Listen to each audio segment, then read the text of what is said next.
자, A와 B가 가지고 있는 값을 서로 뒤바꿔 달라라는 문제죠.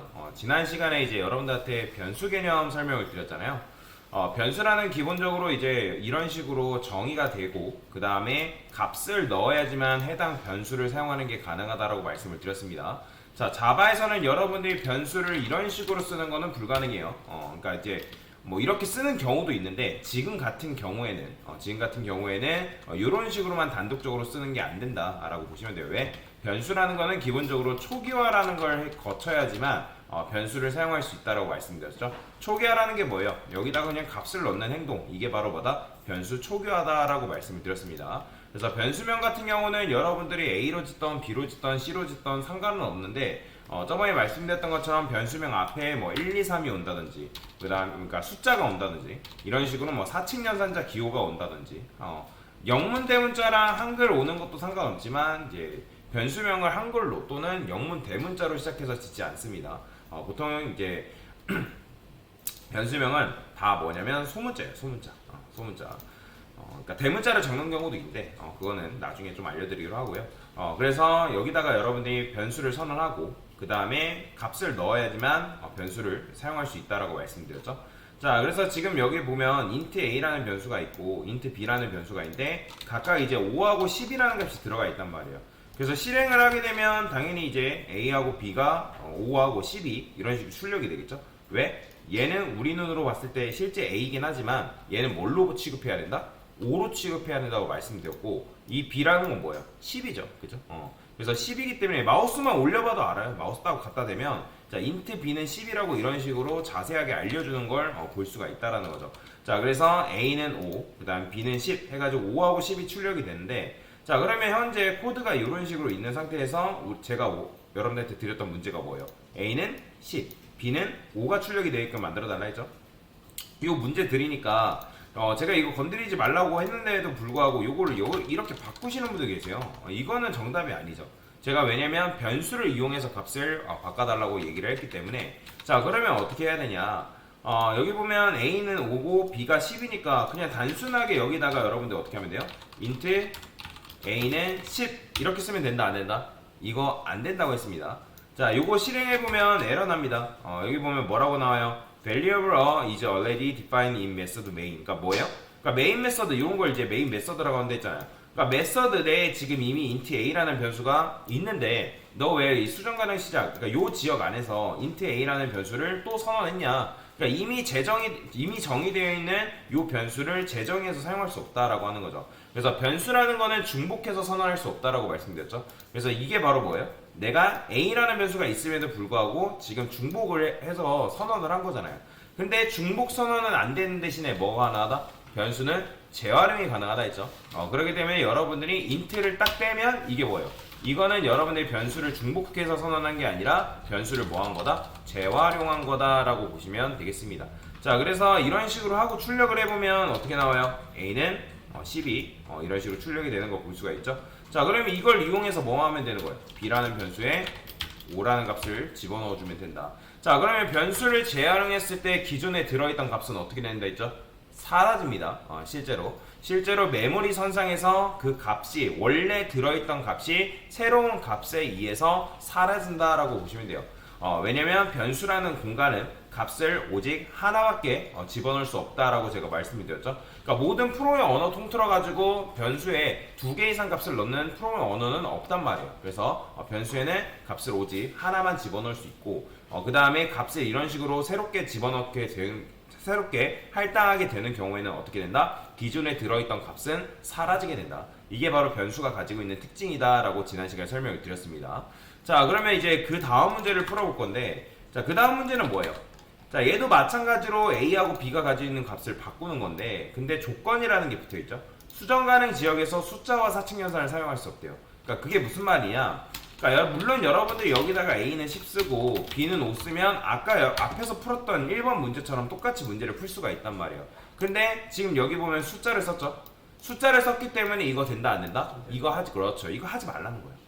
이거 하지 않고 여러분들이 10과 5가 A하고 B에 각각 들어가게끔 만들어주면 된단 말이에요.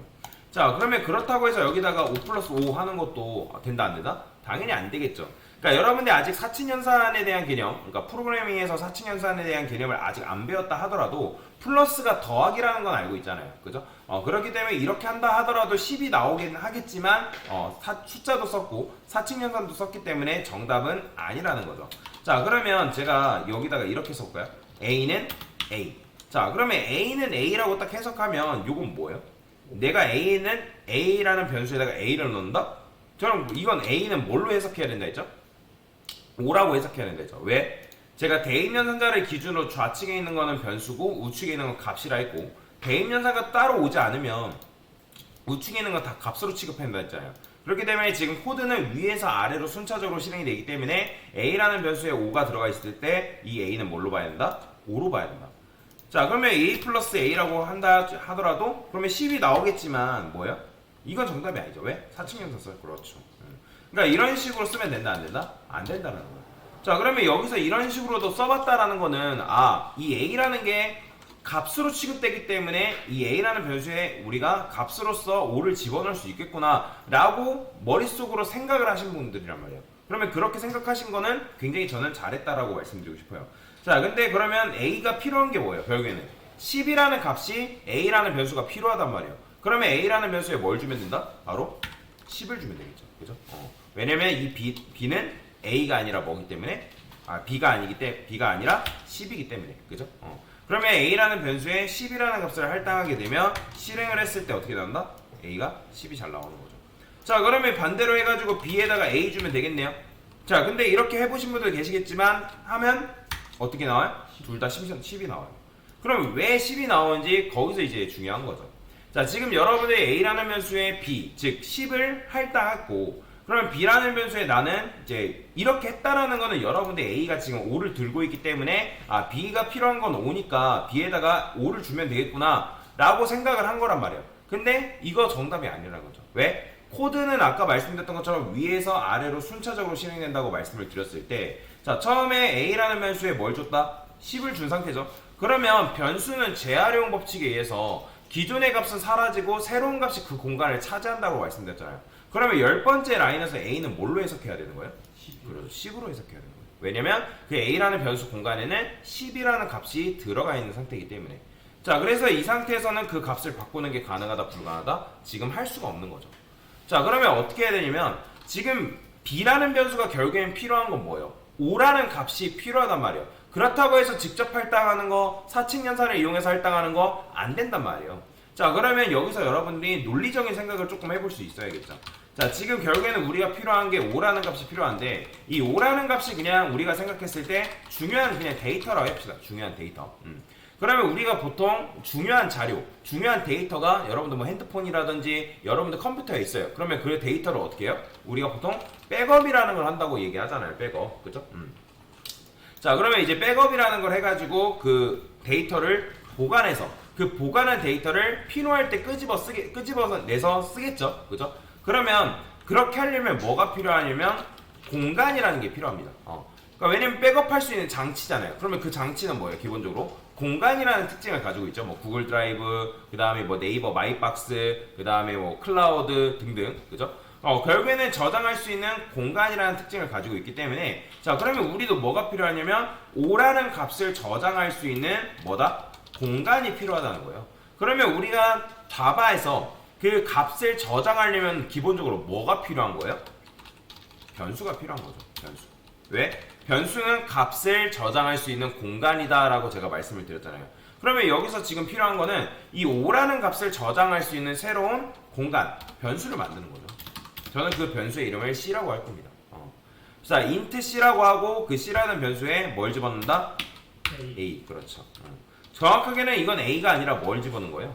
5를 집어넣은 거죠. 그죠?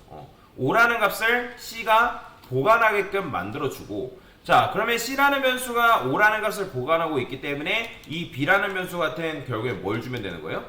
그렇죠. C를 주면 되겠죠. C. 그죠? 그러면 이 C가 뭐기 때문에? 바로 5기 때문에.